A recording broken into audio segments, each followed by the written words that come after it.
Hi, everyone. I'm Leslyn Keith. I'm the president of the board for the Lipedema project, and I'm the director of research. And in that capacity, I get together with you every first and third Thursday to talk about recent research updates, what's out there, what has been published recently of relevance to lipedema.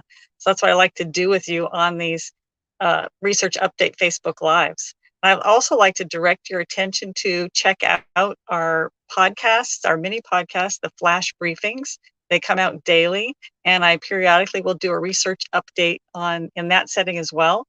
Also, check out our blog at lipedema-simplified.org/blog, and you will see also there's some research updates there as well. So lots of places for you to check out what's happening in the world of research that has to do with lipedema. And also, of course, we're just starting Lipedema Awareness Month. So lots of attention being given to what's happening with research for lipedema, because I think that's a big part of improving our awareness for healthcare providers and people in general about lipedema, but also improving the treatment for it.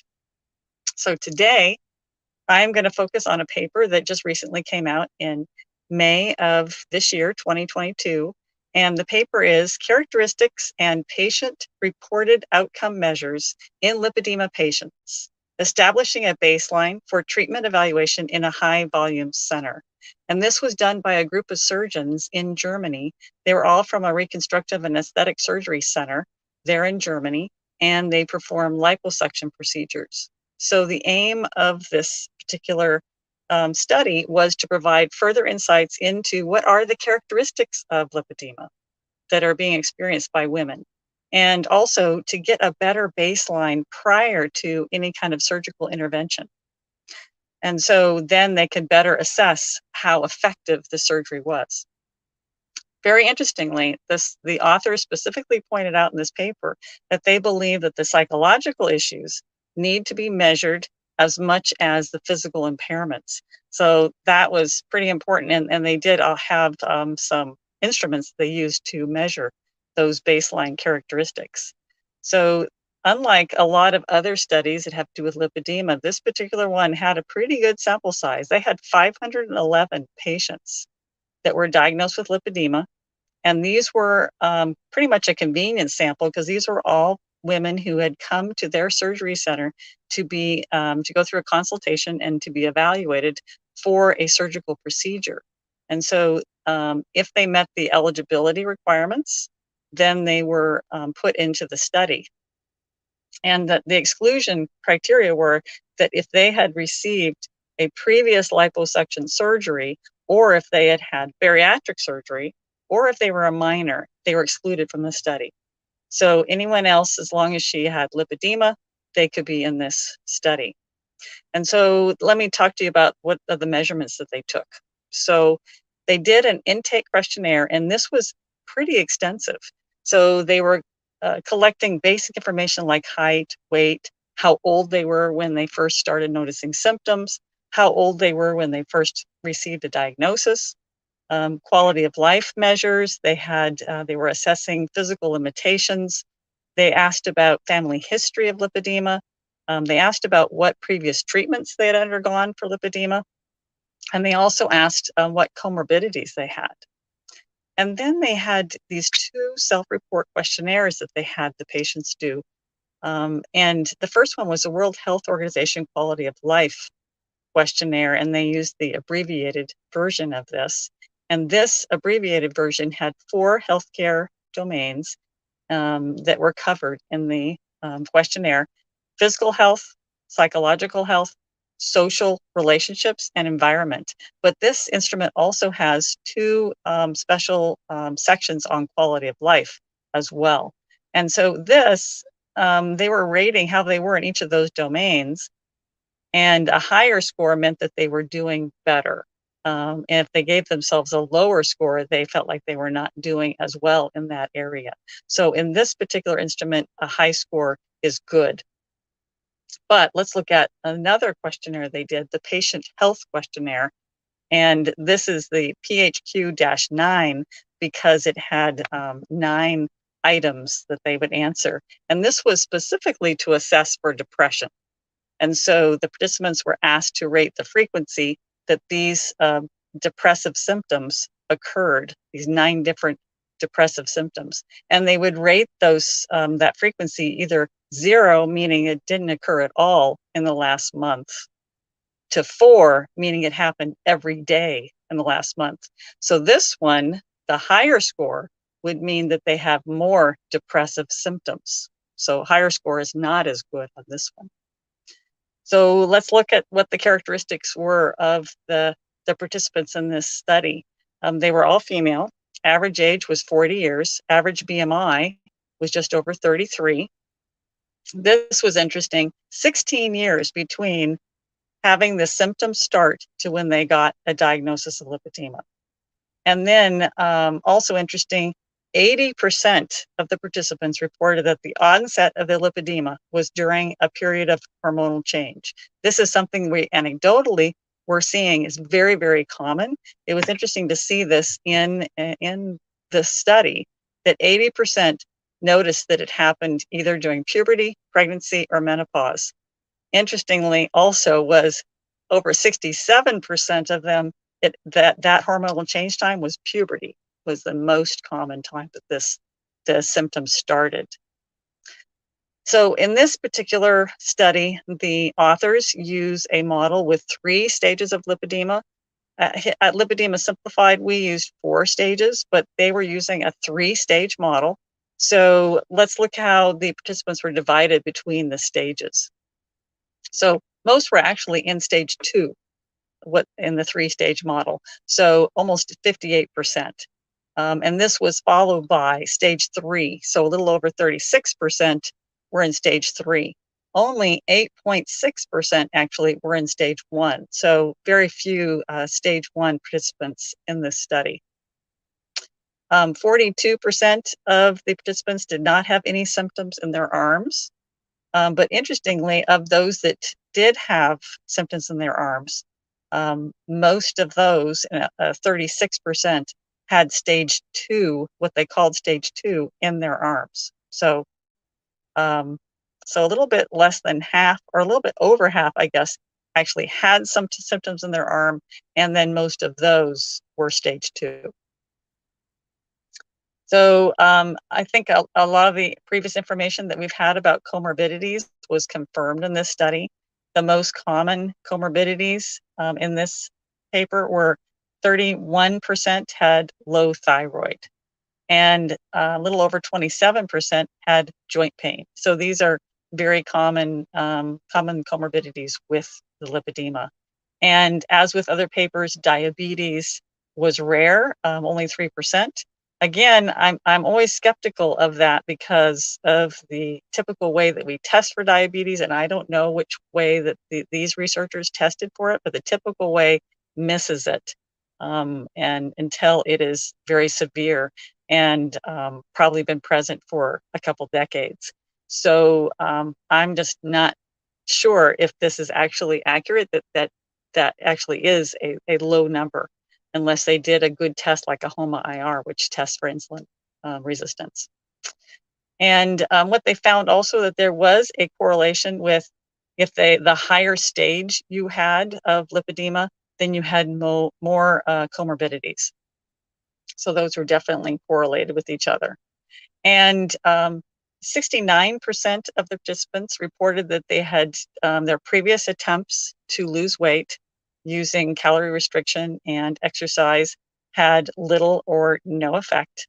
The most lost was about 5 kilograms or 11 pounds. And then they asked them about a whole bunch of symptoms that are related to lipedema, and I'll tell you what some of those were. 18 different symptoms, and they wanted them to rate each of those symptoms on the scale of 0 to 10. So 0 being, no, I don't have that symptom, 10 being, I have it very intensely. And so of those 18 symptoms, I've listed, I'm going to give you about 7 of those that are, they rated them as 7 or higher. So that is pretty moderate level of symptom. And so those symptoms that were level of 7 or higher were feeling of heavy legs, feeling of tired legs, bruising, feeling of tension in the legs, hypersensitivity to touch, and swelling.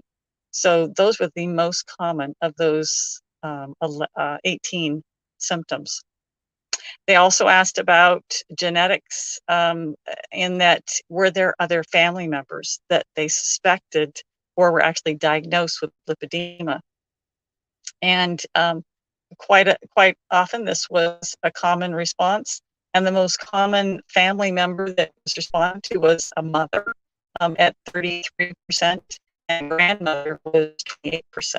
So that was pretty common.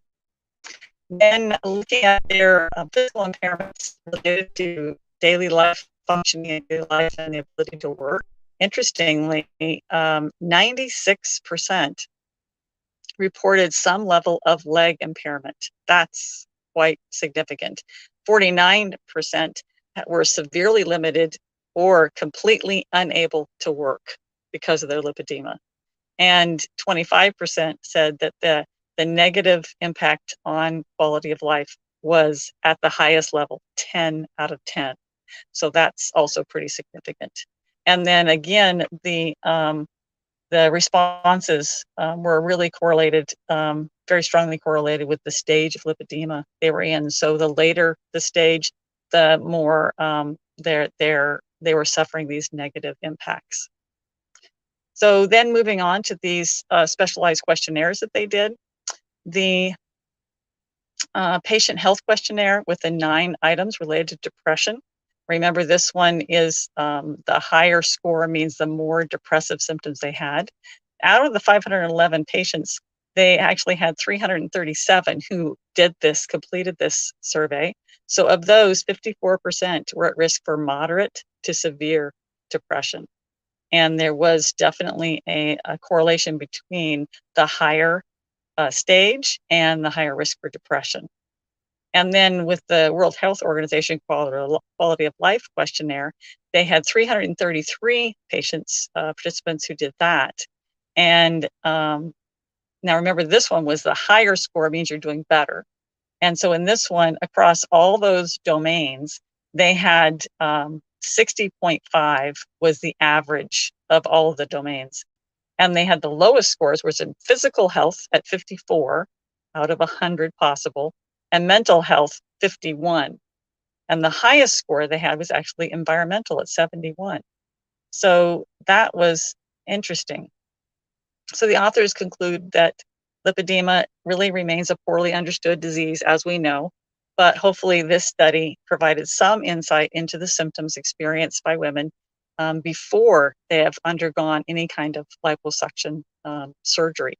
And they note the previous studies really, it's hard to really get any information out of that previous study because a lot of them have a very short follow-up period, less than a year or maybe a year after the surgery. And so we don't know down the line how they do with that surgery. And also, the baseline data is usually they ask the patient to recall after she's had the surgery, how was she before she had the surgery? And so we know that there's issues with, recall that you may not be remembering very, very accurately. And so what the authors were trying to do with this study is to have them give all this baseline information prior to having the surgery, and then they would have something better to compare to after the surgery, which I think is a good idea. But I think that one of the issues with this study is that it may be that the women who came to them for a consult for surgery were already suffering quite a bit. And is this an accurate portrayal of the general experience of women with lipedema? Definitely, they had most of their participants were stage 2 and stage 3, which in that 3-stage model, 3 is the top, the most advanced stage. And so is that an accurate portrayal of what's happening in the general population of women with lipedema? So it might be a little bit more skewed to people who are having much more severe symptoms. But I do believe that this paper is more important.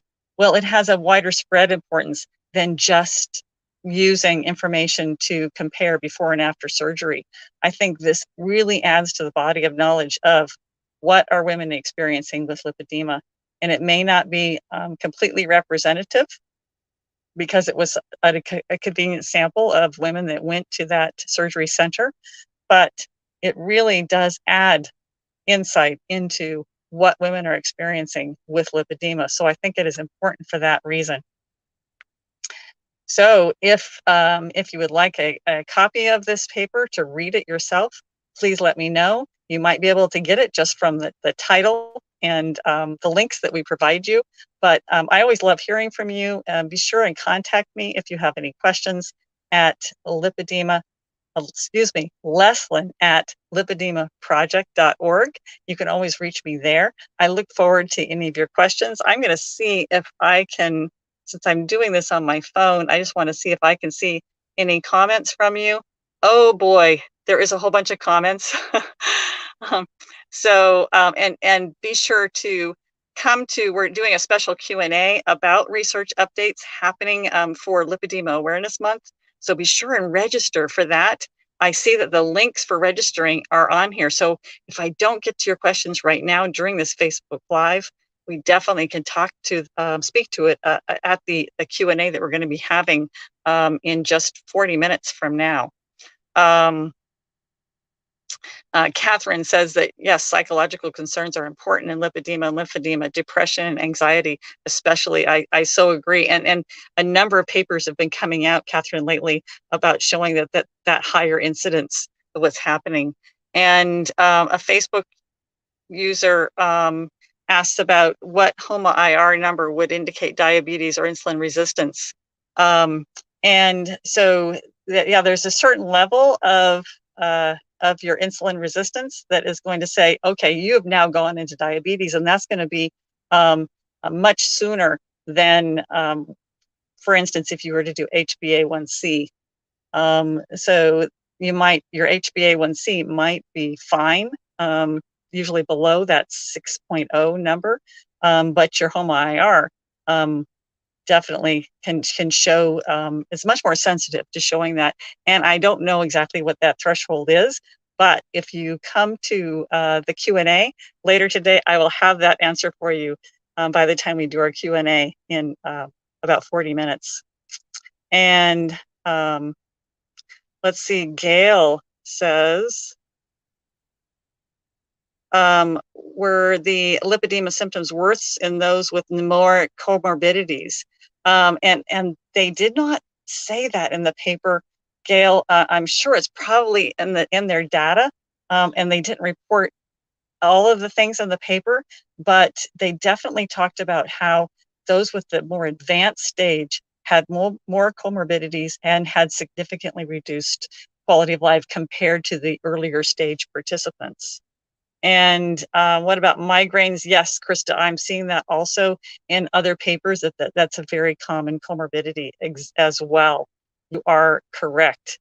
And here is Kim is here. Hi, Kim. Nice to see you.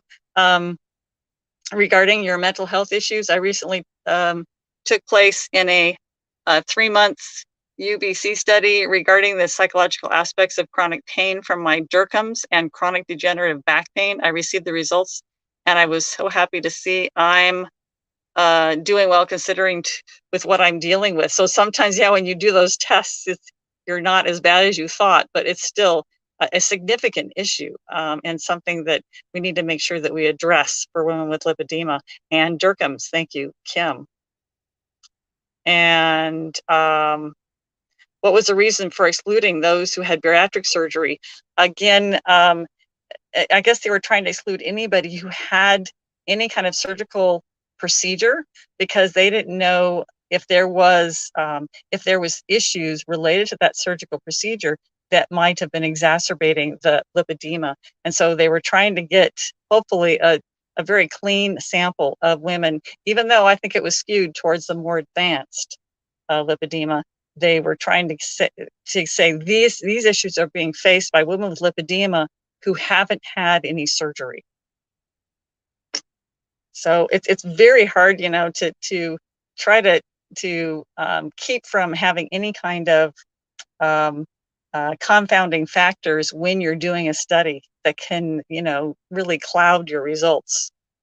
And I wonder why you would be excluded from liposuction if you had a gastric bypass. No, they weren't being excluded from having the liposuction. They were just being excluded from having this, being a participant in this study. So they definitely, plenty of women who have had a gastric bypass then can go on to have liposuction surgery. So we're talking about the excluded from the study, but not excluded from the procedure. But that, thanks for pointing that out, Krista. Gosh, just great comments and great questions here from everybody. Is chronic venous insufficiency a common comorbidity with lipedema? That one was listed as a comorbidity, but much further down the list. So I didn't read all of the comorbidities that they look for in this paper, but you will see if you look at the paper yourself, it is listed, but it's on one of the bottom ones. So it's not as common as I would expected. And I have a feeling, at least this is my own clinical experience, that chronic venous insufficiency more shows up at the later stages. So I wouldn't be surprised if that CVI was more common in the stage 3 versus the stage 1 participants. Yeah. And Gail says, I think it's important to know what instrument they used to measure the depression. And they were using that patient health questionnaire that had 9 items, Gail. And actually, when you look at this paper, which I highly recommend you do, they have a copy of the instruments included with the supplemental information. So you will be able to actually see the questions that they asked. Okay. And do we know when lipedema will show up in medical diagnosis manual? That's an excellent question. And some of you may be aware from a previous Facebook Live that I did with my colleagues, Catherine Sayo and Siobhan Huggins, that there is a new textbook out on lipedema. And you can get it through Amazon. It's called Lipedema, and it has a subtitle underneath it. And I'm trying to remember who is the lead author, and I will find that out for you if you come to the Q&A that we're going to have in now about 35 minutes, and I'll have that textbook for you. So, you know, the first step is to have a textbook, and then we actually get it put into in a class in medical school, then even better. So it's happening, but it's slow, unfortunately. And Catherine says, I have diabetes type 2 from too much prednisone given by a doctor for asthma in 2015. Switch turned on in my body because of weight and too much prednisone given. Yes. And it's very hard to fight against those medication caused problems. And I do believe that you can reverse that, Catherine, but it puts you in a harder place to be able to do that. And that's going to definitely cause you a lot of, having that comorbidity along with lipedema, and possibly, I don't know if you have a weight problem as well, but putting all those two things together, plus a medication that's doing that is going to be, that's going to be a struggle, but it can be done. And Patricia says, I had bariatric surgery and they allowed me to have liposuction. Yep. Yeah. So this is the bariatric surgery is not keeping you from having a liposuction. You're absolutely right. It's just, they just didn't want you to be a participant in this study. Is neuropathy common? Krista, I did not see that on their list of common comorbidities. So that one was not on there. And then another person says, it would be interesting to study those who've had bariatric surgery and the lack of impact on lipedema fact. And that is really good. And there is several papers on that exact topic. Maybe I'll do that one next time because there have been, mostly it's case studies at this point, not a huge sample size, but a lot of case study reports. They're showing that women with lipedema, sometimes it's not discovered till after the bariatric surgery. that they have lipedema. And what happened is they only lost upper body fat and maybe even become kind of emaciated on the upper body. And there was no or very little impact on the lower body. And so that is seeing with case study reports, not huge sample sizes. So that's a good thing for us to be able to look at. Let's see, Patricia, I do wonder sometimes why it takes doctors so long to diagnose people. It took me to get my gastric bypass for them to realize I had lipedema. Yes, Patricia, you're talking about exactly what I was just talking about. Sometimes that's when they finally get the diagnosis, and that's unfortunate. Yep. Gail, is the American Board of Venous and Lymphatic Medicine involved in medical education or continuing education for lymphatic disorders? Yes. So the American Venous and Lymphatic Society, they changed their name to include lymphatics in it. They're very much into now educating physicians on lymphatic as well as venous disorders. And so that it's happening. It's getting more into the medical sphere. We're reaching people. And Kim says, I've recently been advised that a patient advocate has been able to get lipedema teaching into the curriculum this year here in BC, Canada. Congratulations, I believe, but that. And so, Kim, I will definitely, hopefully you'll be there at the Q&A that we're having now in just about 30 minutes. And then I'll have that information on that text that I do think would be an excellent addition to any medical program. Boy, I really enjoyed being here with you today. I hope let's see, I lost my camera, it looks like. Sorry about this, guys. I don't know what happened with that, but so wonderful to be here with you today. And let me just see if I can get that camera going again, but there we go. Okay, there we go. So wonderful to be here with you today on this Facebook Live, this Research Update Facebook Live. I do them on the first and third Thursday, so I will be back again on the third Thursday of June. Another interesting topic, I might do that bariatric surgery one because it looks like people are really interested in that. And I look forward to seeing you all. Hopefully you'll be coming to our Q&A that we'll be having in just another half hour. See you all soon.